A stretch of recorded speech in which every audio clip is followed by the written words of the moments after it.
Bismillahirrahmanirrahim. Assalamualaikum warahmatullahi wabarakatuh. Alhamdulillahilladzi hadana li hadza wa ma kunna linahtadiya laula an hadana Allah. Asyhadu an la ilaha illallah wahdahu la syarika lah. Wa asyhadu anna sayyidana wa nabiyyana Muhammadan abduhu wa rasuluhu la nabiyya ba'da. Subhanaka la ilma lana illa ma 'allamtana innaka antal alimul hakim. Rabbi shrah li sadri wa yassir li amri wahlul 'uqdatam min lisani yafqahu qawli. Amma ba'du.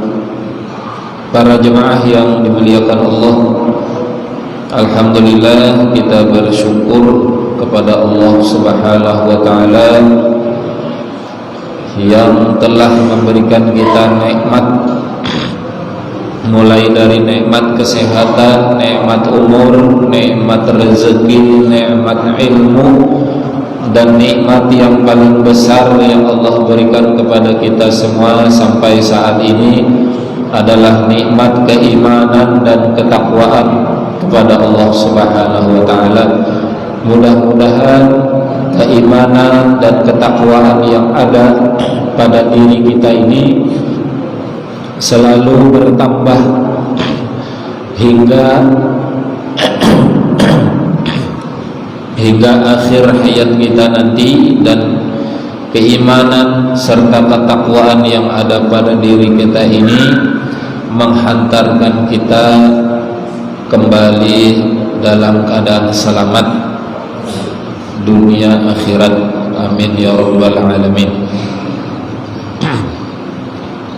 Salawat dan salam tidak lupa kita sampaikan ke junjungan Nabi kita, Nabi besar Muhammad sallallahu alaihi wasallam, pada para keluarganya, para sahabatnya, para pengikutnya, dan kita semua hingga akhir zaman. Para jemaah yang dimuliakan Allah, kita sambung penjelasan atau tafsir kitab munajat yang kita baca ini, yaitu malam ini kita masuk pada surah Al-Kahfi.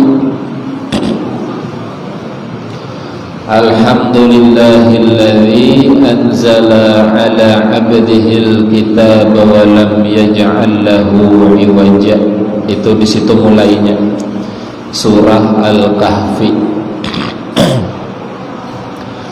Di dalam kitab munajat ini, surah Al-Kahfi-nya yaitu mulai dari awal surah, dari ayat pertama sampai 10, itu awal surahnya. Kemudian bagian terakhir. Kenapa demikian? Karena ada hadis Nabi menyebutkan, hadis riwayat Imam Muslim, an Abi Darda anna Nabi sallallahu alaihi wasallam qala man hafiza 'ashara ayati min awwali surah Al-Kahfi usima minad dajjal.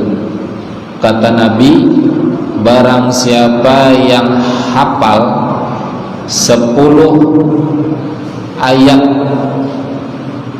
yaitu awal surah Al-Kahfi, usima minad dajjal, maka akan dijaga dari fitnah dajjal. Nah, ini bisa dihafal ayat pertama sampai 10 surah Al-Kahfi. Bila hafal, kata Nabi, maka akan dijaga dari fitnah dajjal. Pentingkah? Penting. Sebab dajjal itu nanti akan muncul. Fitnahnya kepada kita itu kurang-kurang kita bisa mengikutinya, saking hebatnya fitnah dajjal itu. Seolah-olah nampak di depan mata kita ini penuh dengan kenikmatan, tapi hakikatnya sebenarnya penuh dengan siksaan. Itu fitnah Dajjal. Dajjal menawarkan kepada kita air, padahal hakikatnya bukan itu. Justru kehausan yang kita rasakan, tapi nampak di mata kita nikmat. Dajjal memfitnah kita, membayang-bayangi kita, mengiming-imingi kita dengan banyak kenikmatan. Bila ikut dengannya dapat banyak kenikmatan, padahal hakikatnya tidak. Justru menjerumuskan kita ke dalam jurang kehinaan, masuk neraka. Nah, fitnah Dajjal ini luar biasa.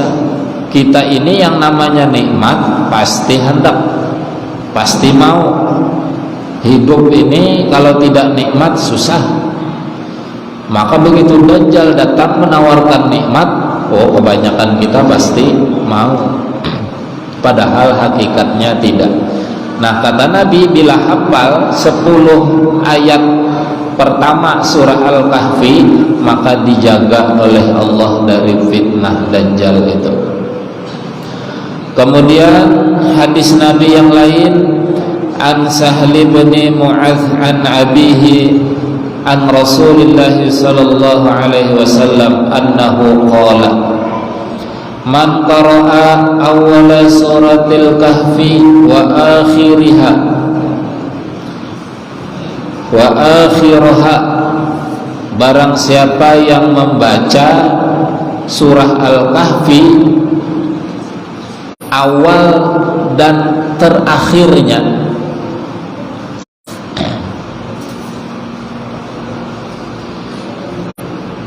kanat lahu nuran min qadamihi ila ra'sihi, maka dijadikan oleh Allah bercahaya mulai dari kakinya sampai kepalanya. Bila membaca 10 ayat pertama dan bagian terakhir surah Al-Kahfi, itu bila dibaca kata Nabi maka akan bercahaya mulai dari kaki sampai kepala, menunjukkan kemuliaan surah Al-Kahfi. Ada tanda di dalam diri kita. Oh, kelihatan penghuni langit itu melihat ada cahaya pada diri kita berkat membaca awal surah Al-Kahfi dan akhir surah Al-Kahfi. Cuman kita kadang melihat cahayanya itu. Wa man qara'aha kullaha, dan barang siapa yang membaca semuaan surah Al-Kahfi mulai dari awal sampai akhir, kanat lahu nuran ma bainas samai ilal ardi, maka akan dijadikan oleh Allah bercahaya mulai dari bumi sampai ke langit. Itu bila semua pancarannya nih dari bumi sampai ke langit sana tembus pancaran cahaya bila membaca surah Al-Kahfi semuanya.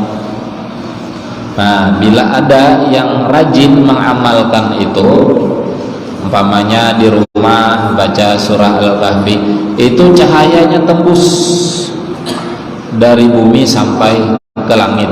Tapi bila awalnya aja yang dibaca dan akhirnya tengah-tengahnya tidak dibaca, itu cahayanya dari kaki sampai kepala. Nah, di dalam kitab munajat ini awal dan akhirnya. Nah, itu tuh hadis-hadis Nabi. Bunyi ayat pertamanya, alhamdulillahilladzi anzala ala abdihil kitaba wa lam yaj'al lahu iwaja.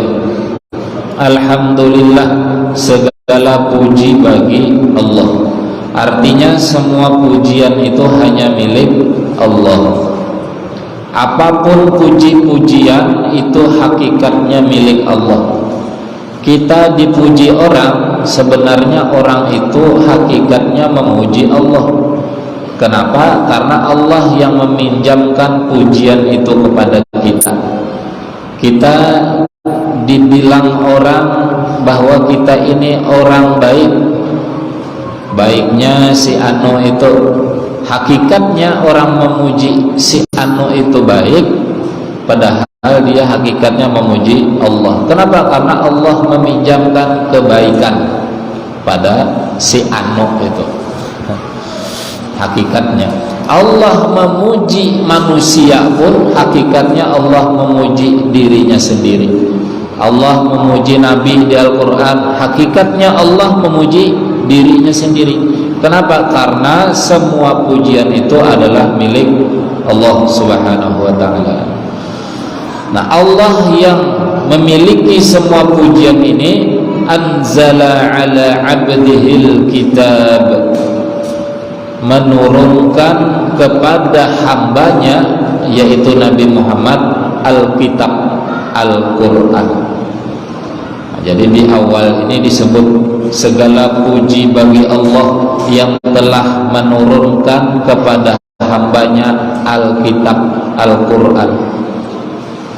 Walam yaj'al lahu iwaja, dan dia tidak mengadakan kebengkokan di dalam Al-Quran itu. Artinya Al-Quran ini memang betul-betul petunjuk yang lurus, petunjuk yang benar.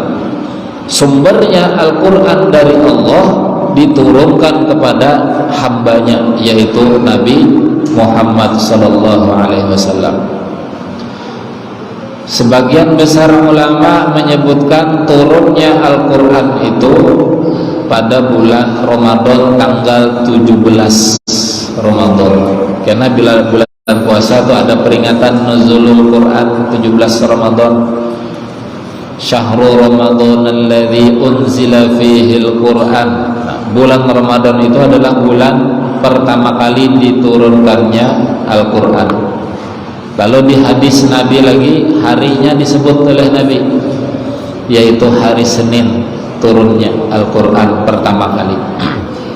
Al-Quran yang diturunkan oleh Allah itu dari Lauhul Mahfuz sekaligus turunnya 30 juz 114 surah ke Baitul Izzah, ke langit dunia, turunnya sekaligus.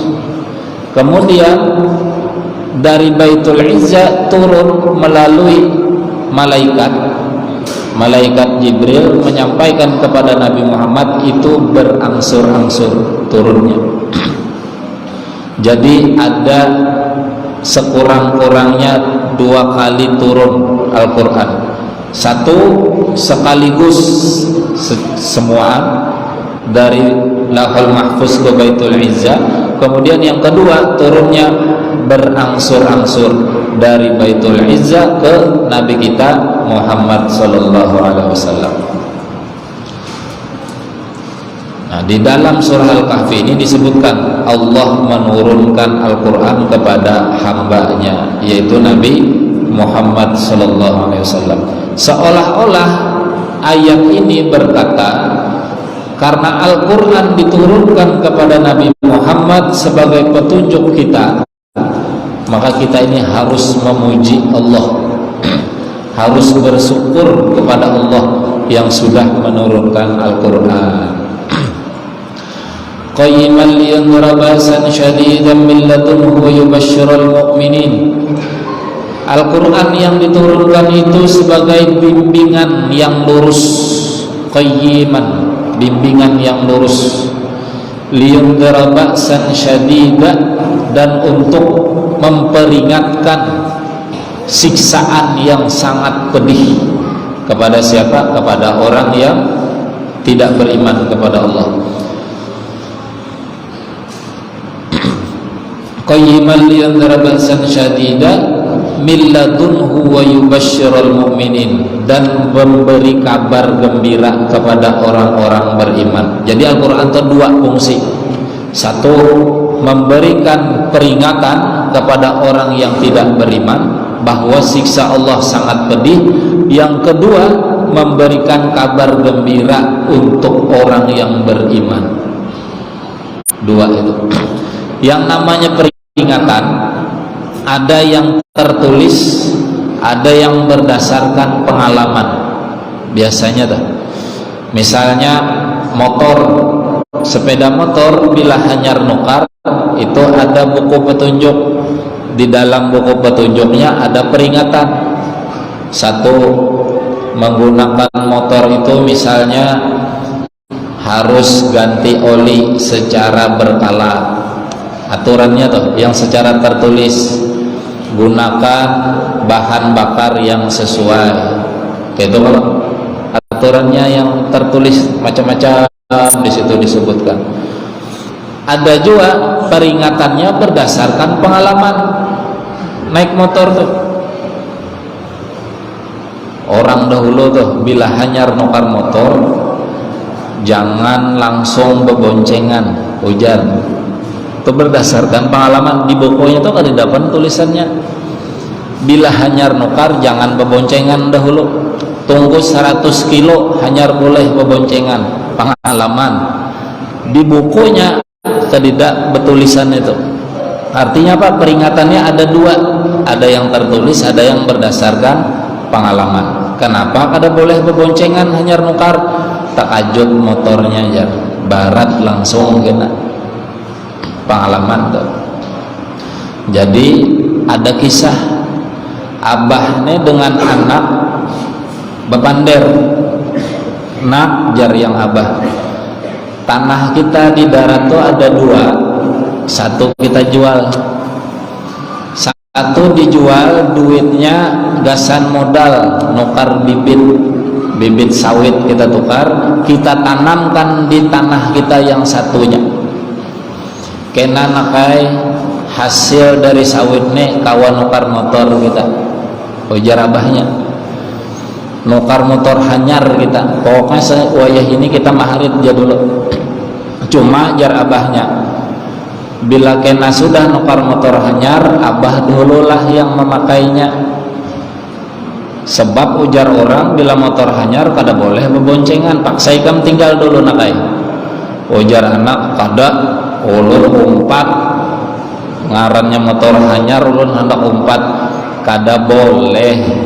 Kada boleh ujar abahnya, pokoknya tinggal dulu. Kada ulun umpat. Kelimbahannya apa? Dijijit abahnya anaknya. Tanah aja belum payu lagi, bibit ya belum tertukar lagi, masih bahaya. Habang sudah telinga anak. Ini gara-gara motor mahayal. Nah, Al-Quran demikian, ada peringatan yang secara tertulis, ada yang berdasarkan pengalaman. Pengalaman siapa? Umat-umat terdahulu. Umat-umat terdahulu disiksa, diazab oleh Allah karena tidak beriman, karena ingkar kepada Allah. Itu pengalaman. Ada juga yang peringatannya memang ditulis di dalam Al-Quran. Nah, hamba-hamba Allah yang dimuliakan, kita sambung. Alladzina ya'maluna as-salihati anna lahum ajran hasana. Nah, kabar gembira tadi selain kepada orang yang beriman, orang beriman ini yaitu yang mengerjakan amal soleh, bahwa mereka akan mendapat balasan yang baik. Nah, jadi orang beriman lalu mengerjakan amal soleh dapat balasan yang baik dari Allah Subhanahu wa ta'ala. Nah, jadi dua ayat dahulu malam hari ini, dua ayat pertama dalam surah Al-Kahfi.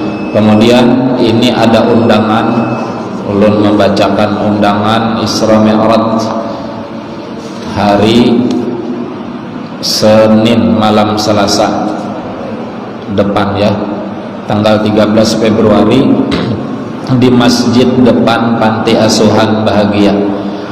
Penceramah Habib Abdullah bin Ahmad bin Agil. Nah itu silahkan datang. Kemudian di tempat kita sini, di masjid sini, Isra Mi'rajnya hari Kamis tanggal 16 malam Jumat. Penceramahnya yang mengarang kitab munajat ini yang kita baca, penceramahnya datang insyaallah. Nah, jadi beliau langsung yang datang ke sini. Nah, mudah-mudahan lancar acaranya dan silahkan diundang kawan-kawan yang lain untuk hadir di sini. Nah, kira-kira itu yang bisa ulun sampaikan. Sekali lagi mohon doa, mudah-mudahan acara nanti malam Jumat lancar, tidak ada halangan, tidak ada kendala, harinya bersih, tidak ada hujan. Nah, kira-kira itu. Mohon maaf kalau ada kesalahan kekurangan. Hasbunallah ni'mal wakil, wallahul muwaffiq ila aqwamit thoriq. Wassalamualaikum warahmatullahi wabarakatuh.